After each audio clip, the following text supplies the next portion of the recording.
Hello everybody, today we will talk about how to fix Sketchbook app.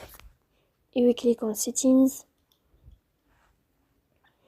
Here on this page you will click on apps, default apps, app settings. In this page you will go to this sign and you can search about Sketchbook.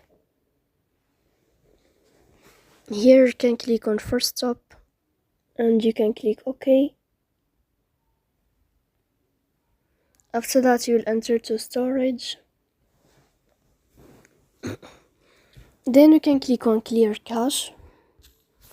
In the end you can turn off your phone and you can turn on your phone again. So please don't forget to support us by like and subscribe. See you next time in another video.